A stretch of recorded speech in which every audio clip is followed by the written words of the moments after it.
नमस्कार, बहुत स्वागत है आपका। मैं हूं रितु सिंह और शुरुआत करेंगे एक बड़ी खबर के साथ। मध्य प्रदेश में नक्सली सरेंडर को लेकर अब तक की ये सबसे बड़ी खबर है। बालाघाट में लाखों के इनामी 10 नक्सली हथियार के साथ सरेंडर कर सकते हैं। सूत्रों के मुताबिक केबी डिवीजन के लीडर कबीर अपने साथियों के साथ सरेंडर करेगा। एमएमसी जोन में कबीर पर 77 लाख रुपए का इनाम घोषित है। सरेंडर करने वाले नक्सलियों में 4 महिला और 6 पुरुष हो सकते हैं। मध्य प्रदेश के इतिहास का ये अब तक का सबसे बड़ा नक्सली सरेंडर होगा। सीएम डॉक्टर मोहन यादव के सामने नक्सली सरेंडर करेंगे। केंद्रीय गृह मंत्री अमित शाह ने 31 मार्च 2026 तक नक्सलवाद के खात्मे की डेडलाइन दी है। सरेंडर करने वाले नक्सलियों के नाम भी सामने आ रहे हैं और ऐसे में देखिए एक बड़ी सफलता होगी ये। नवीन, विक्रम, समर, सलिता, शिल्पा, जरीना, जयशिला सरेंडर करेंगे। इसके साथ ही एरिया कमेटी मेंबर लालटू, सब zonal committee member Rakesh Mansingh Holi और सब जोनल कमेटी मेंबर कबीर उर्फ सुरेंद्र की भी सरेंडर करने की जानकारी। और ये एक्सक्लूसिव तस्वीरें आपके सामने। मुख्यमंत्री के सामने हथियार डालेंगे ये नक्सली। 2 इंसास राइफल, 2 AK-47 के साथ सरेंडर किया जाएगा। सरेंडर करने वाले नक्सलियों के नाम कबीर उर्फ सुरेंद्र है, जिस पर 77 लाख का इनाम घोषित है। सब zonal committee member Rakesh Mansingh Holi भी सरेंडर करने वाला है। एरिया कमेटी मेंबर लालटू भी सरेंडर करेंगे। इसके साथ ही और भी कई नाम नक्सलियों के सामने आ चुके हैं। नवीन, विक्रम और ये एक्सक्लूसिव तस्वीरें आपके सामने जो सरेंडर करने वाले हैं। नक्सली लीडर कबीर भी सरेंडर करेगा। और मध्य प्रदेश में नक्सली सरेंडर को लेकर ये अब तक की सबसे बड़ी खबर है। अभी तक का इसे सबसे बड़ा नक्सली सरेंडर माना जाएगा, क्योंकि इसके पहले देखिए छत्तीसगढ़ में हम देख रहे हैं कि लगातार सुरक्षा बलों के ऑपरेशंस जारी हैं। कई नक्सली सरेंडर कर रहे हैं। अब तक हजारों नक्सली सरेंडर कर चुके हैं। एक साथ सैकड़ों की संख्या में नक्सली सरेंडर कर रहे हैं। लेकिन मध्य प्रदेश में क्योंकि बालाघाट समेत कई ऐसे इलाके हैं जो नक्सल प्रभावित है और ऐसे में अब मध्य प्रदेश में इसे अब तक का सबसे बड़ा नक्सली सरेंडर माना जा रहा है। 77 लाख का इनामी नक्सली कबीर भी इसमें शामिल है। और बता दें आपको कि लाखों के इनामी 10 नक्सली हथियार के साथ सरेंडर कर सकते हैं। केबी डिवीजन के लीडर कबीर अपने साथियों के साथ सरेंडर करेगा।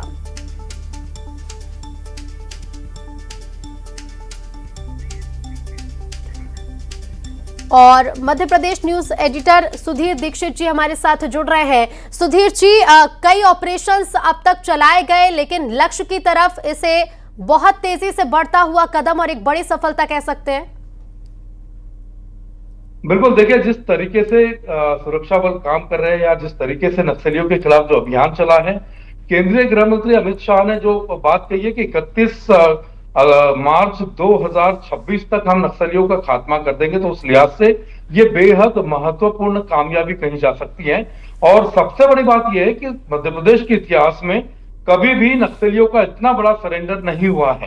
खासतौर पर जो मध्य प्रदेश, महाराष्ट्र और छत्तीसगढ़, जिसको कि ये लोग एमएमसी जोन के तौर पर नक्सलियों ने बांट के रखा, उसका जो कमांडर कबीर है, उसका जो सरेंडर करना है, साथ में अपने साथियों के साथ सरेंडर करना, ये बहुत बड़ी बात है। और कबीर के ऊपर 77 लाख रुपए का इनाम तीनों राज्यों की जो सरकार है उन्होंने रखा हुआ था।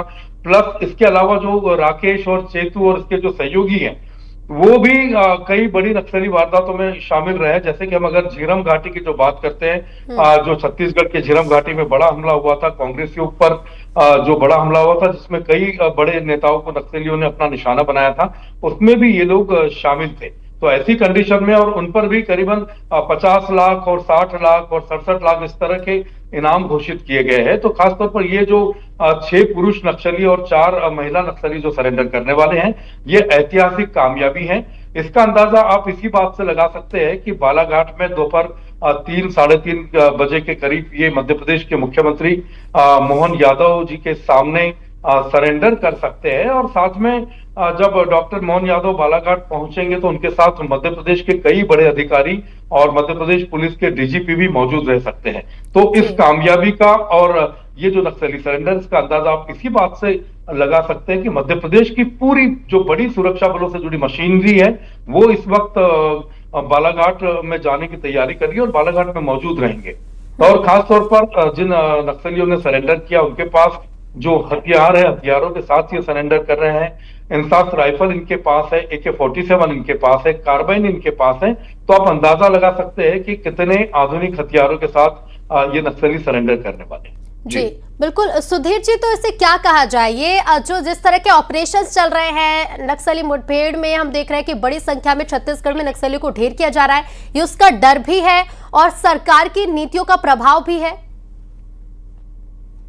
बिल्कुल, देखिए दोनों चीजें एक साथ चल रही है। सरकार ने जो पॉलिसी दिखाई है, खास तौर पर राजनीतिक इच्छा शक्ति का परिणाम आप इसको कह सकते हैं कि केंद्र सरकार ने 31 मार्च 2026 तक नक्सलियों के खात्मे का जो डेडलाइन रखी थी। आपने देखा होगा कि बीच में कई बार नक्सली संगठनों की तरफ से कई तरह के लेटर्स भी वायरल हुए थे जिनमें इस अभियान को रोक देने की अपील की गई थी। तो ऐसे कंडीशन में कहीं ना कहीं नक्सली कैंप में हड़कंप जरूर मचा हुआ है और उसको लेकर ही जो सरेंडर है, बड़े बड़े सरेंडर सामने आ रहे हैं। कई बड़े नक्सली लीडर मारे जा चुके हैं। आप देखते होंगे कि बीच में जो हिडमा का सुरक्षा बलों के साथ जो हिडमा की मौत हुई थी, वो सुरक्षा बलों की कहीं ना कहीं बहुत बड़ी कामयाबी थी। तो उसने भी कहीं ना कहीं नक्सलियों के हौसले तोड़ने में एक बड़ी भूमिका निभाई है। तो कहीं ना कहीं सुरक्षा बल जिस तरीके से जंगलों के अंदर जाकर नक्सलियों को या तो आत्मसमर्पण करा रहे हैं या फिर नक्सलियों को जो है मौत के घाट उतार रहे हैं, तो उस तरीकों को जो तरीका सुरक्षा बल अपना रहे हैं, जिस तरीके से नक्सली अब तक काम करते आए, उसी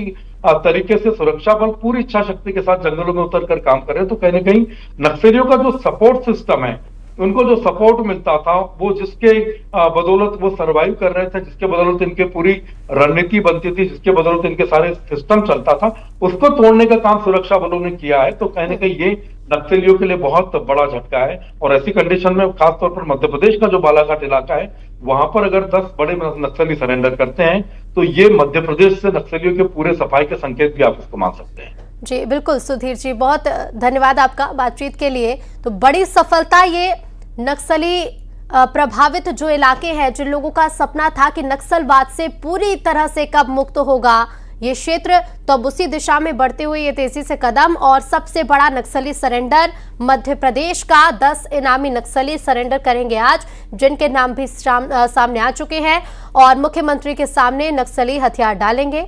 और ऐसे में बड़ी सफलता नक्सलवाद के खिलाफ इसे बताया जा रहा है।